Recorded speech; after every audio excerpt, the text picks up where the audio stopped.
Kids, this is a toy you've got to have. Look at the fun Debbie and Andy are having with these realistic ride-em toys. Although it's true there was advertising to children back in the 1950s, the 1960s, even in the 70s, the amount of it was very confined in comparison to today. You want to get a Slinky.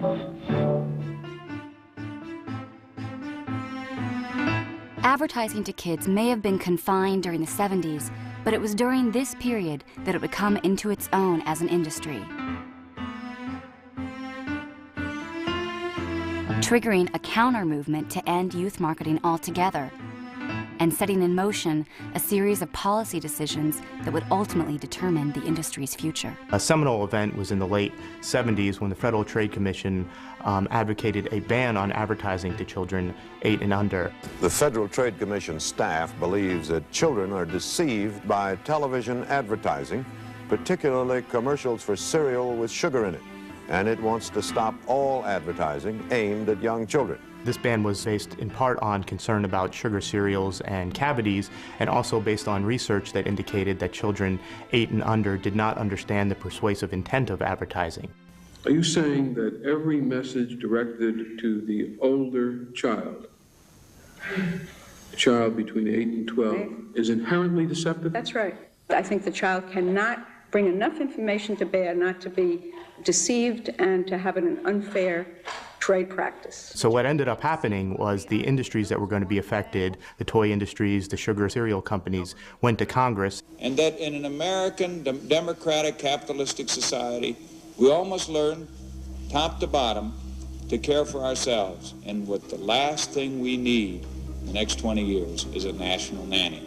And Congress ended up taking away a lot of the FTC's authority to regulate marketing to children. Far from addressing consumer advocates' concerns about the impact of advertising on kids, in 1980, Congress passed the FTC Improvement Act.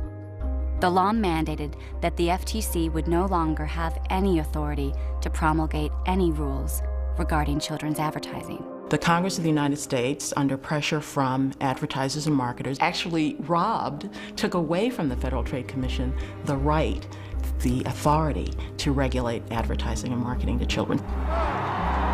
And what little remained of government's power to regulate children's advertising would be dealt a final, fatal blow in the early 1980s. Government is not the solution to our problem.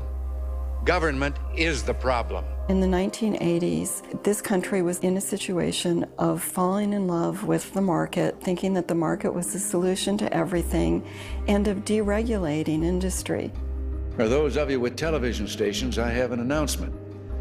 As you know, I've never liked big government, and I think you will agree there's no reason to substitute the judgment of Washington bureaucrats for that of professional broadcasters. By 1984, the Reagan administration had completely deregulated children's television.